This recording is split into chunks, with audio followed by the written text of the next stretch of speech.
Okay, so these are the two methods we studied last time, right?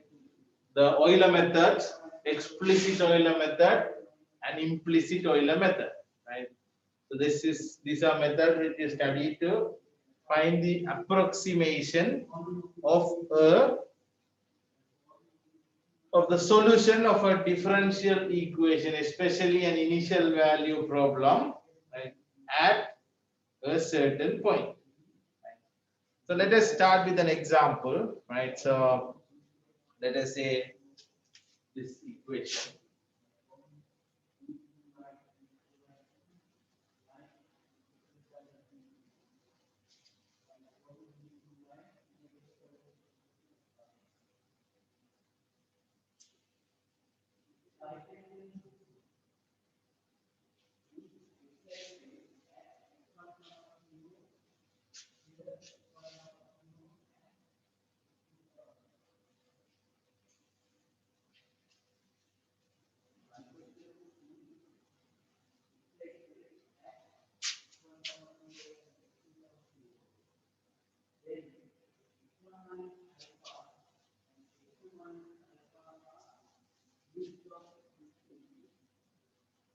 Okay, so here's the question. Right, they want you to find the approximation of y1 first by using explicit Euler method and then by using implicit Euler method.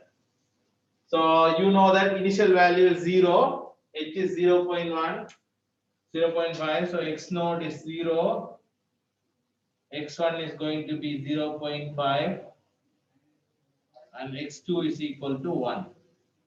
And so you have 3 points because your step length is 0 0.5. You are dividing the interval between 0 and 1 with the step size 0 0.5. So it's 0, 0 0.5, and 1. So you know y naught given is 1. Y1. So this is explicit Euler method.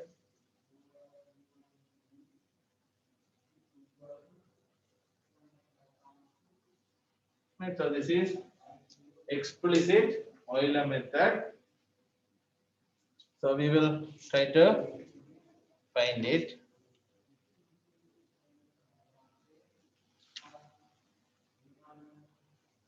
So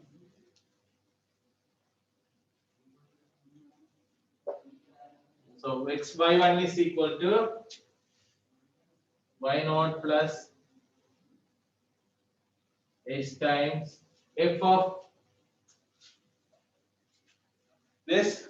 And so let's say this is minus. So that is x naught minus y naught. So you can make the substitutes. Right? So y naught is 1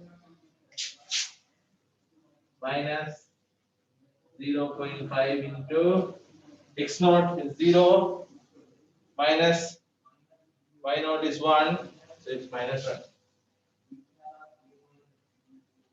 So that is going to be 1 plus 0 0.5, so it's going to be 1.5. So your y2 is y1 plus it is 0 0.5 times x1 minus y1. And so you can substitute and get these values, right? Okay, so that's y1 is what? 1.5. So 1.5 plus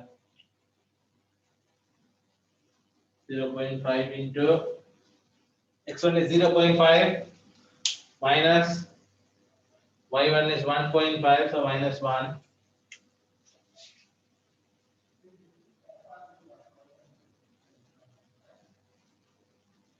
This is plus and this is minus, so this is going to be 0.5.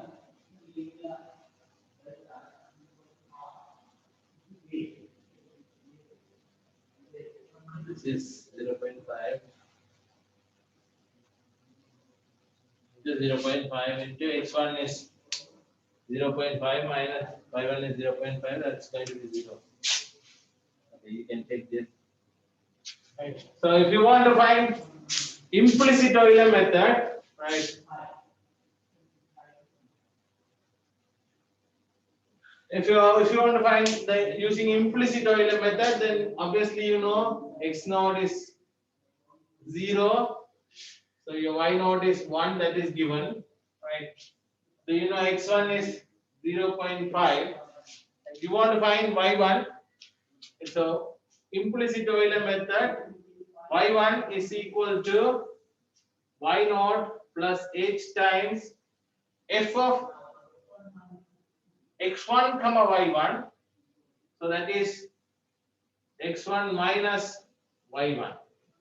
And so this says y1 is something you want to find, y naught is 1, h is 0.5, x1 is 0.5 minus y1.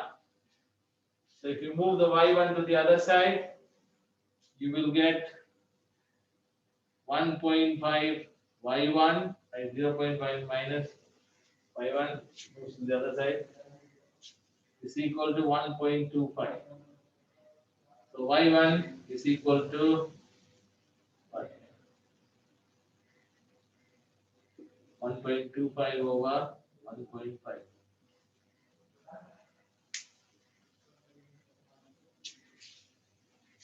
It's 0.8 something or something. You can calculate this. And similarly, you can find x2 is 1. So you can find y2 here. Right, so these are two different methods we studied to find an approximation for the solution of the initial value problem. But so here you can see that we only use one initial value, right? So because of one initial value problem, so here you use the value you find in the previous step and compute the values in the present step, right? So that is the case we are doing, right? So there are two things here. First one is in this problem, right? So we will focus on the implicit Euler method.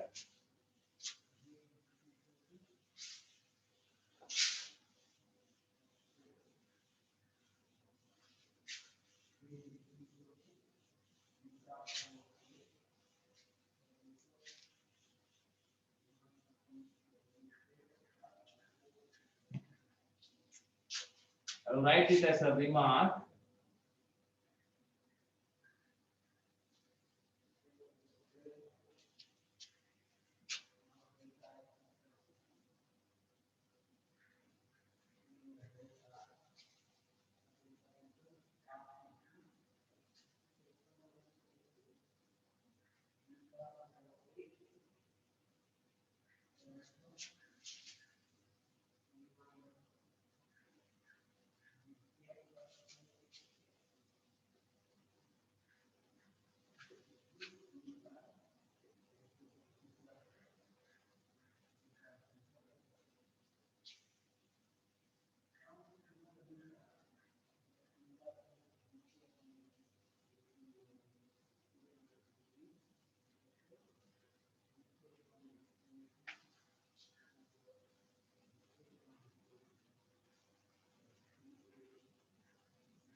right? So you can use a fixed point iteration, right, in case where the computation of yn plus 1 is not obvious, right? So in this case, in this example, without any problem you can find y1, right, because it is a linear equation on both sides, right?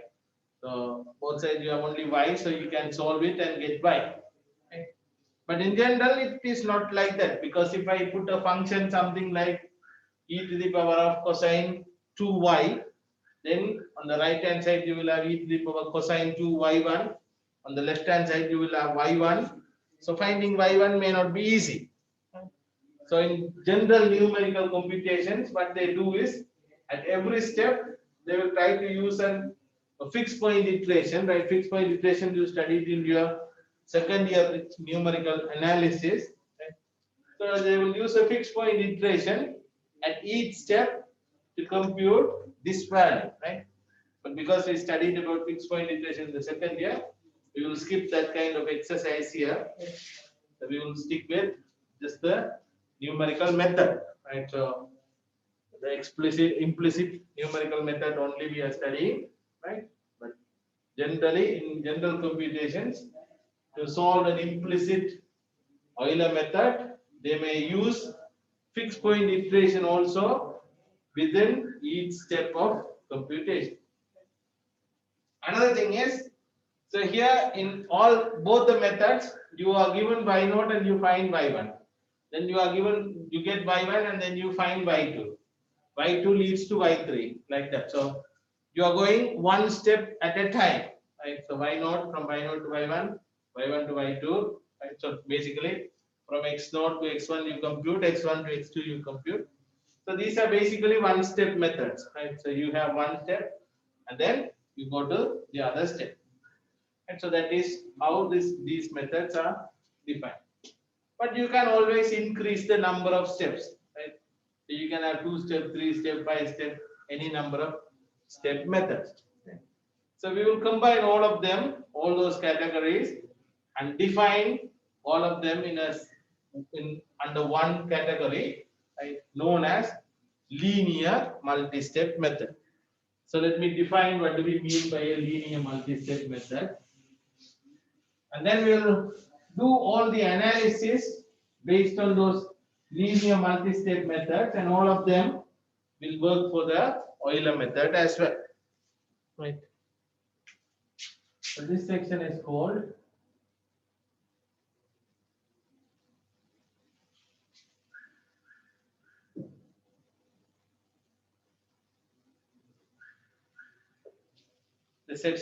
linear multi-step method. Right.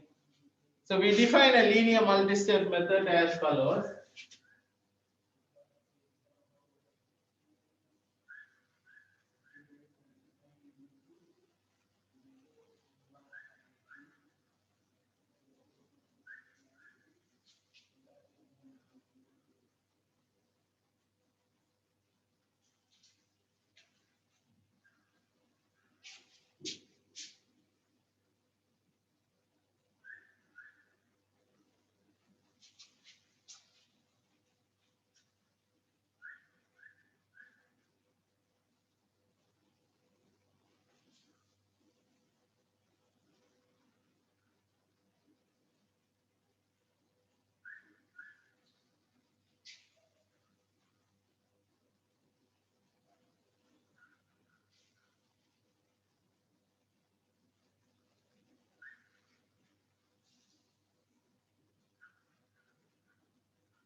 Right, so this is how we define a linear multi-step method.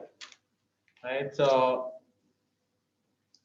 if you define a linear multi-step method, this is how we define it. Right.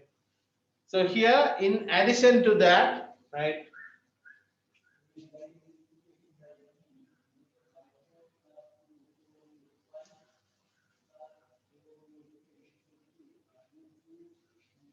right, so with alpha n, right, we can set that as always 1, right? So you can always set the coefficient associated with the last y, that is the value you are trying to find, right? You can always set that as this. And so then you can see that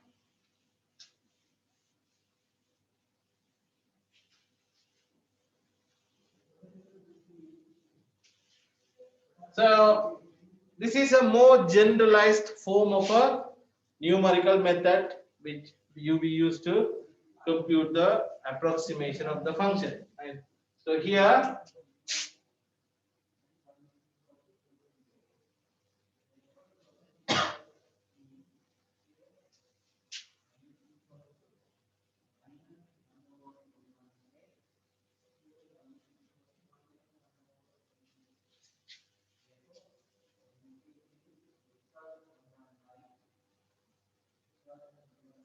so when you put n is equal to 1, right? So when you put n is equal to 1, this is what you get. Right? So when you put n is equal to 1, right? N is equal to 1 give you, right? So j is equal to 0 to 1, alpha j y n plus j is equal to h times summation of j is equal to 0 to 1 beta j fn plus j. And so that is what you have. So then you need to know 4 coefficients, right? Alpha naught, alpha 1, beta naught, beta 1. So let us set the coefficients like this. And alpha 1, you always, last coefficient, alpha n, you can always set that 1. So this is automatic. Right? So this is always 1. Now let me set this as -1, beta naught as 1, and beta 1 as 0. Right? So then this gives you, these and this together give you yn plus 1 minus yn is equal to h times fn plus 0. And so here alpha naught, sorry, alpha 1 yn plus 1 plus alpha naught yn is equal to h times beta naught fn plus beta 1 fn plus 1. But beta 1 is 0, alpha naught is -1, so you have this. So this is basically explicit Euler method. And so this gives this. So these coefficients, if you define these coefficients, that gives you explicit Euler.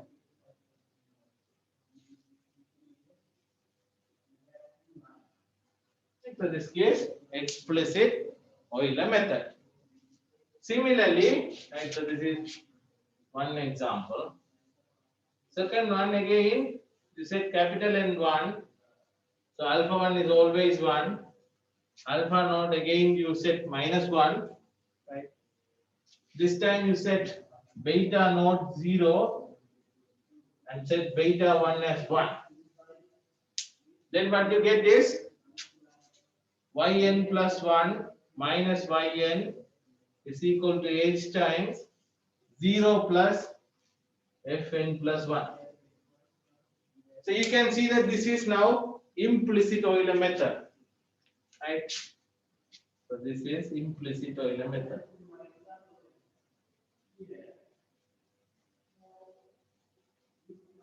So you can see that in this general method, in this general linear multi-step method, right, by setting different values for n and alphas and betas, you will get different methods. Right? So for n is equal to 1, for these alphas and betas, you get implicit Euler, explicit Euler method. Here you get implicit Euler method, and now if you change n and change alphas and betas, you will get different methods. So all the all the numerical methods in this form can be generalized in that linear multi-step method. So if we study, if we analyze the properties of that method, then that will cover every of these methods. So first thing we are going to notice the difference between the implicit and explicit. Right? So important thing is you can see that when you put beta 1 is equal to 0, you get explicit Euler method. But when you put beta 1 is equal to non-zero, then you get implicit Euler method, right? So the implicit and explicit comes. If you have Fn plus 1 here, then that becomes implicit. If you don't have Fn plus 1, right? So if you have Yn plus 1, and if you have Fn plus 1, then that becomes implicit. When you have Yn plus 1, if you don't have Fn plus 1, that is explicit. So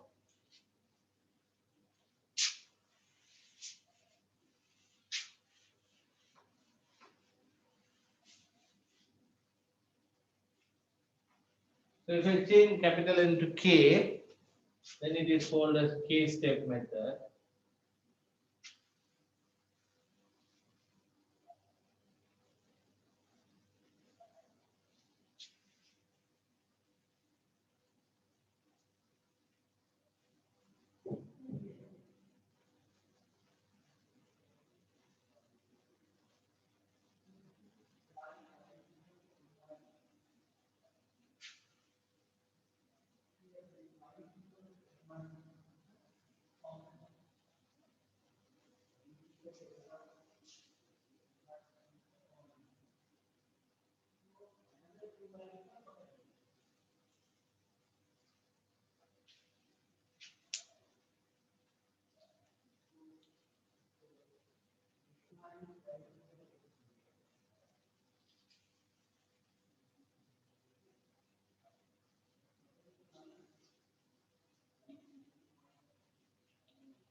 Right, so if in a linear K-step method, right, so in a linear K-step method, so then capital N become K, and so always alpha K is 1, right, so you can always set alpha K is 1.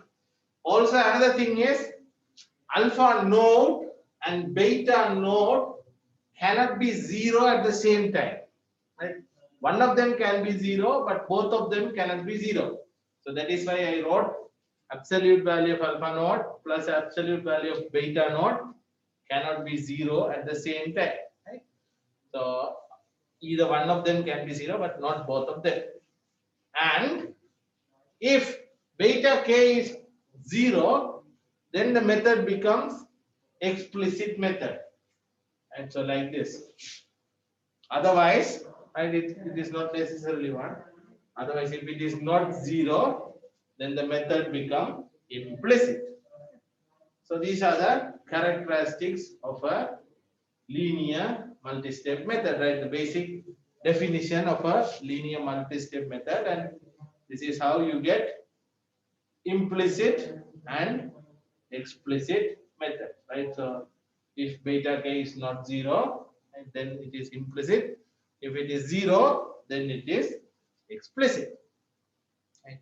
So this is how we define the explicit and implicit linear multi-step method. Right? So now let me give you one more example.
right? So another numerical method which we didn't study yet, but this is also useful, is called the midpoint rule, right? So another method is called midpoint rule. The midpoint rule is given like this: yn plus 1 minus yn minus 1 is equal to 2 times h fn.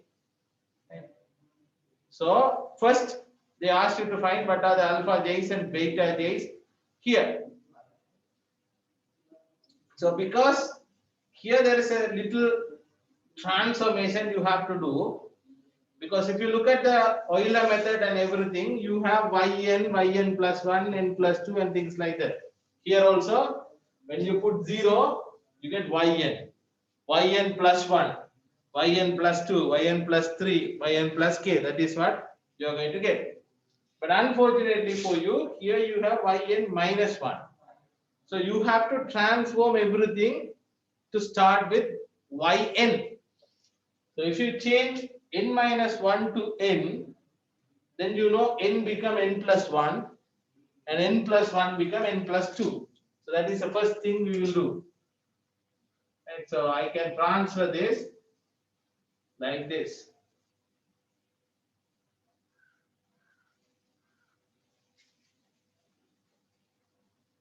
And so I transfer n minus 1 into n, so that my n become n plus 1 and n plus 1 become n plus 2. So I transform this into the linear multi-step method form. So here you can see that you go up to n plus 2. So your k is 2, right? So you can see that you go up to n plus 2. So your k is 2. If k is 2, you know you will have alpha 2, alpha 1, alpha node, beta 2, beta 1, beta node. These are the values you are going to have. And alpha 2 is 1, that's clear. 1. Alpha 1 is term with yn plus 1. So there is no term has yn plus 1. So alpha 1 is 0. Alpha node is the term with yn. So that's minus 1. Beta 2, fn plus 2. There is no fn plus 2. 0. Beta 1, term with fn plus 1. So fn plus 1 is 2. Right? So here is a 2 here. H is common, right? H is common, but this number is 2. So this is 2. Beta node, there is no fn term, that becomes 0. So midpoint rule can be defined by k is equal to 2 and setting these alphas and betas. So that's what this is 2. Okay, so you can define a midpoint rule by these values. So this is how you define a numerical method in a linear multi-step method form. So, right. So now once we define this linear multi-step method form, so what we are going to do is we are going to start talking about order and error constant of a numerical method.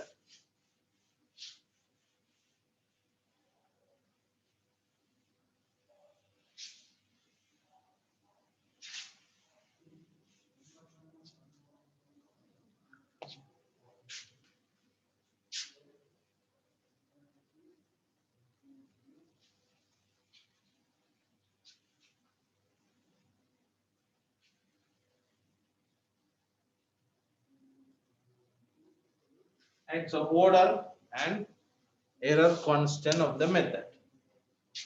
Right. So we define first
Right, so let us define an operator like this.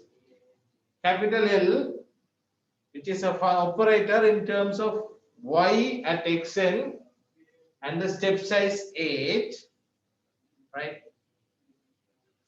Such that it is basically a slight transformation of the linear multi-step method. Yn plus j, right? So you substitute the original values. So it is y at xn plus j. But xn plus j is xn and j times h. Xn plus j times h. And f is basically y prime because that is how you define the initial value. So f is y prime. So when you substitute all of them, you get this, right? So this is how you define the operator, right? So it is a operator, right? So this is obtained by right.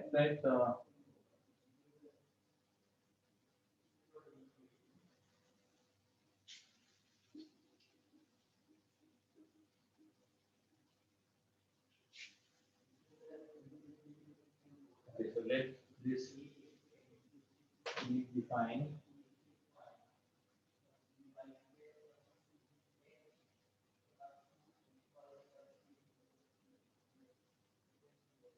And so let us say we define this from a k-step method. So here, what we are going to do is we are going to simplify this, right, by using the Taylor's expansion again.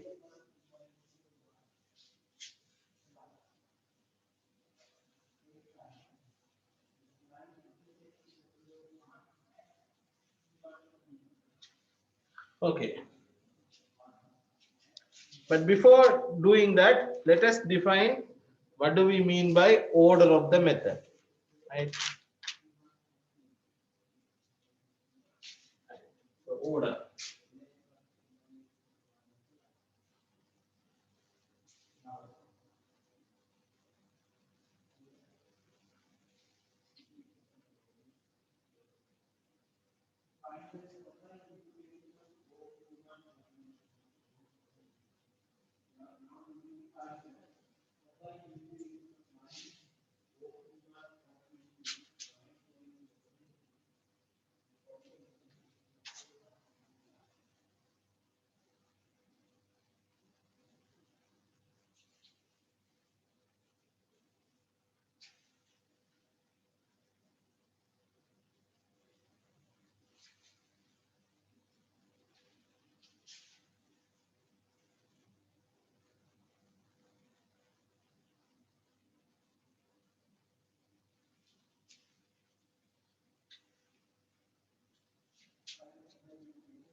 Okay, so once you define this operator L, right? So L, which is a function of y and 8, right? So y is a function of x. Right? So you define this as alpha j times yn plus j 8 minus 8 times this.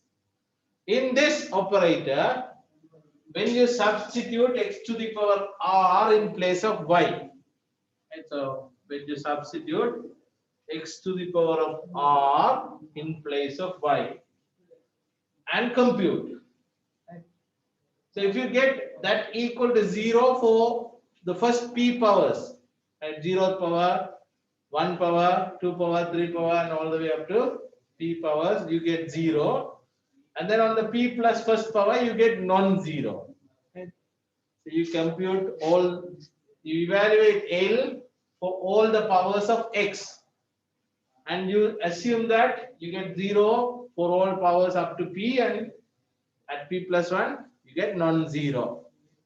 Then what we say is the order of the method is p, right? And then the first non-zero term we have here, we call it as the error constant, right?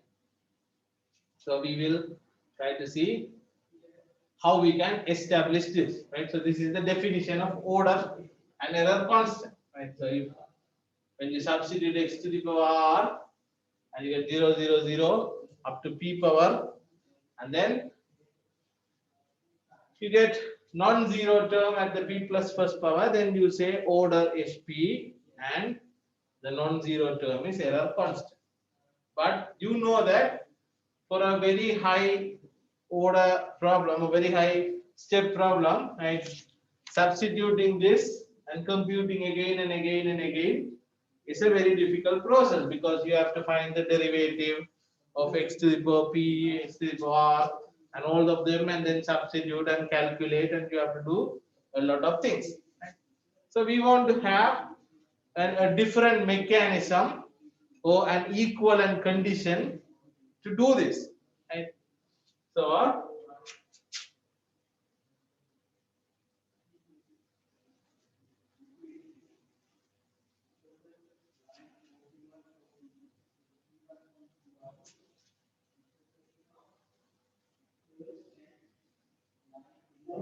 right, so once you define the order, what you do is you try to write the Taylor's expansion. And so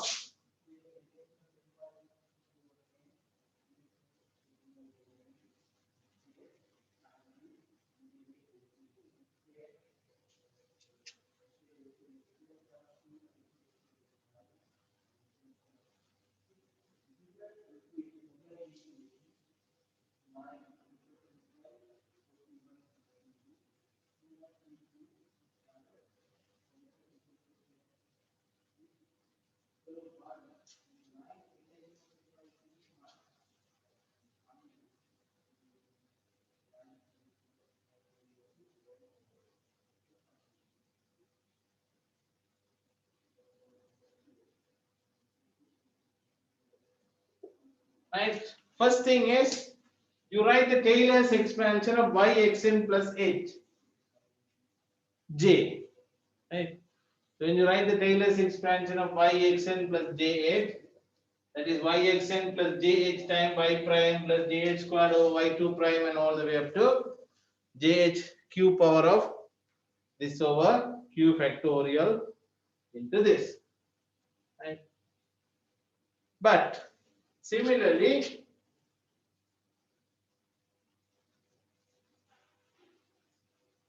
you can write the Taylor's expansion for y prime. So that gives you y prime of xn plus jh times y2 prime of xn plus all the way up to jh q minus 1 over q minus 1 factorial y cube derivative of xn plus and so on, right? Here y prime, you start it with y prime, so y prime, y2 prime, all the way up to y cube prime. Here you start with y, so it will go like y prime and so on. So now what you do is you take these two, right, and substitute it here, and yxn plus j, you have a formula there, right? Y prime xn plus j, you have a formula there. You substitute and combine the like terms, right? So yxn is separate, right? There is a y prime coming from this and this, you can combine that. Y2 prime coming from this and this, you can combine that. Yq prime coming from this and this, you can combine that. So once you combine all of them, you will get a nice form of Taylor's expansion, of this. Right? So the kind of Taylor's expansion of this. Right? From that, we will try to see a simplified way to determine the order of the method. Right? So substituting part, I leave it as a homework. Right? So what you do as a homework is you take this and this and substitute this and combine all of them and write it in terms of y prime, y2 prime, and all this together. Right? So I will start from that and continue the rest in the next class. Right? So we'll stop here and then continue next day.